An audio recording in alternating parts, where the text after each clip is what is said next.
Welcome to Frenchy Tales. Make your learning journey fun and exciting with engaging stories. Je m'appelle Anna. Depuis 10 ans, je suis épouse et mère. Autrefois, ma voix remplissait notre maison. Aujourd'hui, elle ressemble à un bruit de fond. Quelque chose que l'on entend, mais que personne n'écoute vraiment. Un vendredi soir, j'ai pris une décision silencieuse. J'ai choisi de devenir l'épouse silencieuse qu'il pensait déjà que j'étais. Cela n'a pas toujours été ainsi.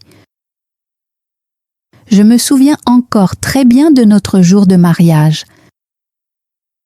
Matteo m'a pris les mains et m'a regardé droit dans les yeux. « Anna », a-t-il dit doucement, « nous parlerons toujours, nous nous écouterons toujours. »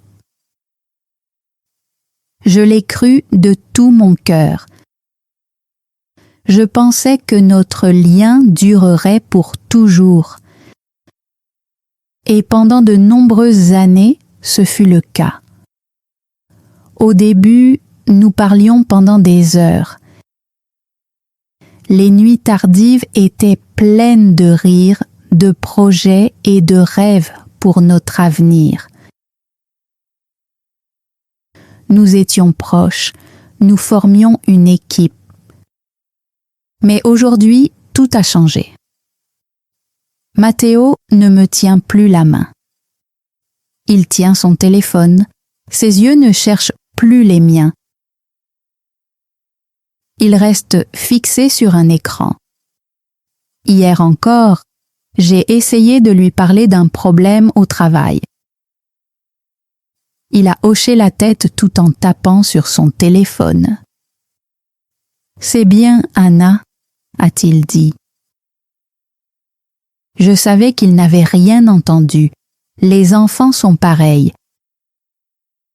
Mon fils, Léo, passe presque tout son temps dans sa chambre, perdu dans les jeux vidéo. Ma fille, Chloé, est toujours sur son téléphone, riant et souriant à des personnes que je ne connais pas. Nous vivons sous le même toit, mais on dirait que nous vivons dans des mondes différents. Chaque soir, je prépare le dîner en me sentant invisible, comme une ombre qui sert des plats à des étrangers. Et le lendemain matin m'a encore rappelé pourquoi je me sentais ainsi. C'était un matin ordinaire, comme tous les autres. Ma voix n'était plus qu'une liste de rappels. J'ai vu la serviette mouillée de Léo par terre dans la salle de bain. « Léo, s'il te plaît, ramasse ta serviette », ai-je dit, calme mais fatigué. Il a crié depuis sa chambre, dans 1 minute. Je savais déjà que cette minute n'arriverait jamais. Dans la cuisine, le bol de céréales vide de Chloé était encore sur la table. « Chloé, s'il te plaît, mets ton bol dans l'évier », ai-je dit. Elle a soupiré, visiblement agacée que je parle. Puis j'ai parlé à Matteo. « Matteo, aujourd'hui c'est le jour des poubelles. » Il m'a regardé une seconde par-dessus son journal. « Je sais, Anna, je le ferai plus tard. » Mais ce « plus tard » n'est jamais venu. Alors j'ai sorti les poubelles moi-même comme toujours. Debout là, toute seule, j'ai enfin compris à quel point j'étais devenue seule dans ma propre maison. Mais ce soir-là, quelque chose semblait étrange. Matteo est rentré à la maison en tenant une petite fleur. C'était une simple marguerite jaune. Il me l'a donnée et a dit « Je suis désolé d'avoir été si occupé avec le travail. Ce mois-ci a été très difficile. » Mon cœur s'est réchauffé un peu. J'ai pris la fleur et j'ai souri doucement. Pendant un court instant, je me suis sentie vue à nouveau. J'ai pensé qu'il se souciait peut-être encore de moi. Peut-être que tout n'était pas complètement perdu. Peut-être que nous pouvions retrouver notre chemin l'un vers l'autre. Puis, vendredi est arrivé. Le vendredi était notre soirée cinéma. C'était notre moment spécial en famille et cela comptait beaucoup pour moi. Je croyais encore que cela pouvait être bien. J'ai préparé du pop-corn frais et choisi un film que je pensais que tout le monde aimerait. J'ai nettoyé le salon et je l'ai rendu confortable et chaleureux. La soirée cinéma est prête, ai-je appelé, la voix pleine d'espoir.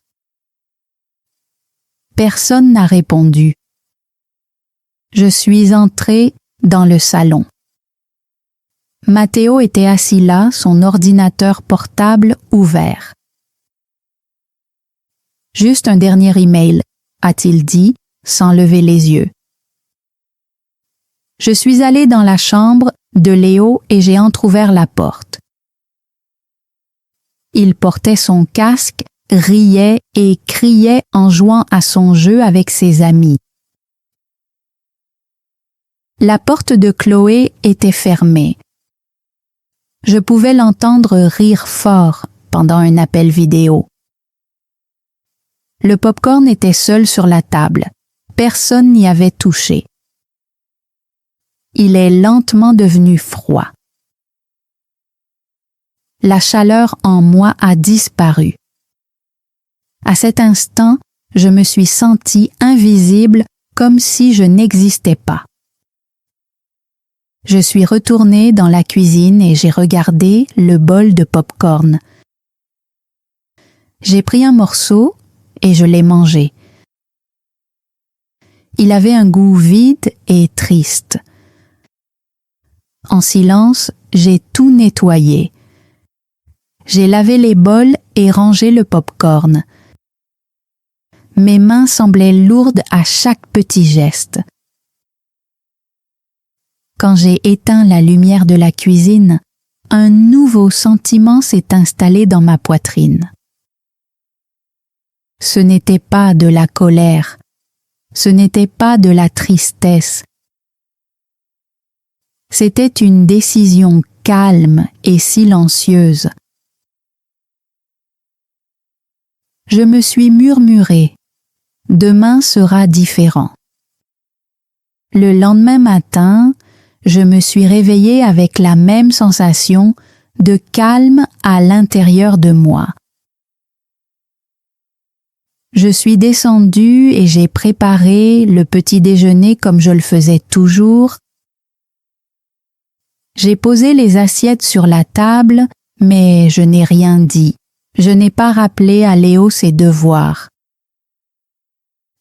Je n'ai pas demandé à Chloé quels étaient ses plans pour la journée. Ma voix est restée silencieuse. Matteo est entré dans la cuisine. Il a souri et a dit « Bonjour ». Je l'ai regardé, j'ai souri doucement et j'ai hoché la tête. Pendant un instant, j'ai vu de la confusion sur son visage. Puis il a haussé les épaules et a ouvert son journal. Au début, le silence semblait étrange, il remplissait la pièce et paraissait lourd. Mais après un moment, j'ai remarqué quelque chose de différent. Pour eux, la maison semblait paisible. Il n'y avait pas de rappel, pas de questions. Personne ne leur demandait de faire quoi que ce soit. Je les ai observés et j'ai pensé, ils aiment ça. Pour eux, c'était juste une journée calme. Ils ne savaient pas que ce silence grandissait en quelque chose de bien plus important. Le premier jour est passé dans le silence. Le deuxième jour, le calme a commencé à devenir inconfortable. Le mercredi, la maison était en désordre. La poubelle débordait. La salle de bain était sale. Léo et Chloé se disputaient parce que personne ne nettoyait rien. À l'heure du dîner, le silence régnait chaque soir. L'air était lourd et tendu. Je pouvais le voir sur leur visage. Le silence n'était plus calme, il semblait vide. Ce soir-là, Matteo est rentré à la maison après une journée difficile au travail. Le stress était visible sur son visage. Il avait envie de parler. Il s'est assis et a commencé à me raconter un problème avec son patron. J'ai écouté. Je n'ai pas hoché la tête. Je n'ai donné aucun conseil. Mon visage est resté immobile. Il a arrêté de parler. Il m'a regardé, la frustration dans les yeux. Anna, qu'est-ce que tu penses que je devrais faire? A-t-il demandé doucement. Je l'ai regardé pendant un long moment, puis j'ai parlé d'une voix calme et posée. Je ne sais pas, Matteo, c'est ta décision. Mes mots calmes, lui, ont fait plus mal que des cris n'auraient jamais pu le faire. Il a enfoui sa tête dans ses mains. Ses épaules ont commencé à trembler. Je suis désolé, a-t-il murmuré. Sa voix s'est brisée. Anna, je suis tellement désolé. Ta voix me manque, tu me manques. S'il te plaît, parle-moi. Il a levé les yeux vers moi, la douleur remplissant son regard. Pour la première fois depuis des jours, je n'ai pas détourné les yeux. Je l'ai regardé, retenant des larmes qui brûlaient dans mes yeux. Ces mots brisés ont rempli la pièce silencieuse. Puis j'ai entendu 2 portes de chambre s'ouvrir. Léo et Chloé se tenaient dans l'embrasure de la porte. Ils ont vu leur père pleurer. C'était quelque chose qu'ils n'avaient jamais vu auparavant. Puis, ils m'ont regardée, assise calmement, sans bouger. À ce moment-là, j'ai su qu'ils m'avaient enfin remarqué. Ils voyaient la tristesse que je portais depuis longtemps. Le visage de Chloé a changé et des larmes ont lentement coulé sur ses joues. Léo s'est approché de moi, pas à pas. Il a passé ses bras autour de moi et m'a serré très fort. À cet instant, il ne voyait pas seulement sa mère. Il voyait Anna, une femme avec des sentiments et une douleur qu'il avait ignorée pendant des années. J'ai senti ses épaules trembler pendant qu'il me serrait contre lui. Il a murmuré dans mes cheveux On est désolé, maman. Ce soir-là, pour la première fois depuis longtemps, nous nous sommes assis ensemble dans le salon en famille. Il n'y avait pas de téléphone, pas de jeux vidéo, pas de journaux. Il n'y avait que nous quatre, assis tranquillement ensemble. J'ai pris une profonde inspiration et j'ai senti le poids dans ma poitrine disparaître lentement. Matteo a parlé le premier. Il m'a regardé et j'ai vu dans ses yeux une honte que je n'avais jamais vue auparavant. « Nous ne t'avons pas apprécié », a-t-il dit doucement. « Nous t'avons ignoré, nous avons cessé d'écouter, il n'y a aucune excuse pour cela. » Il a pris ma main. C'était la première fois qu'il le faisait depuis de nombreux mois. « Nous promettons de changer », a-t-il dit. J'ai regardé Matteo, puis j'ai regardé Léo et Chloé. Ils me regardaient attentivement, leurs visages ouverts et sincères. À cet instant, j'ai su qu'ils étaient sincères. Je pouvais voir un vrai regret dans leurs yeux. Cela ressemblait au début de quelque chose de nouveau. Un mois plus tard, notre maison semblait différente. Elle semblait plus légère. Un grand tableau blanc était maintenant accroché au mur de la cuisine. Il montrait notre plan familial.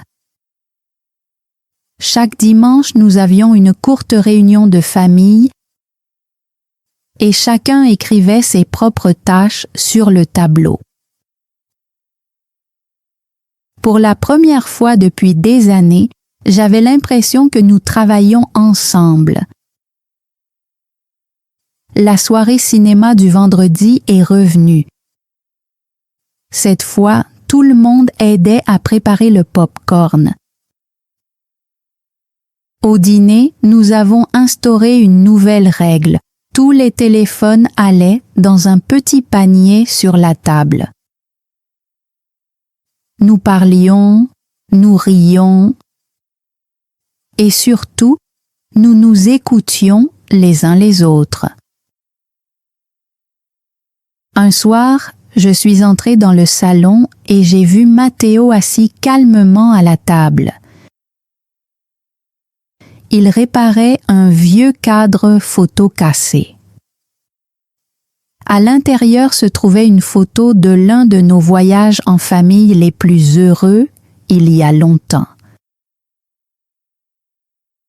Il remettait soigneusement les morceaux en place. En le regardant, j'ai compris qu'il ne réparait pas seulement un cadre. Il était en train de nous réparer. J'ai regardé ma famille et un sourire chaleureux et sincère est apparu lentement sur mon visage. Ma voix était revenue et cette fois, elle était vraiment entendue. Quand j'y repense maintenant, tout me paraît plus clair. Mon silence a appris à ma famille une leçon importante sur l'écoute. Ils ont appris à ne pas ignorer l'amour et les efforts. Mais mon silence m'a aussi appris quelque chose. Pendant longtemps, j'ai cru que mon rôle était seulement de parler, de rappeler, d'organiser tout. Je pensais que c'était ça, l'amour. Mais j'ai appris que ma voix compte et qu'elle mérite le respect. Parce que l'amour, ce n'est pas seulement parler, c'est être entendu Cette histoire n'est pas seulement une histoire. Elle reflète la vie de beaucoup de personnes aujourd'hui. Dans un monde occupé, il est facile de se sentir invisible, même quand on parle tout le temps. Pour cette famille, la leçon était d'être vraiment présente. Ils ont appris qu'être assis dans la même pièce ne veut pas dire être ensemble. Mais la femme de cette histoire a appris quelque chose aussi.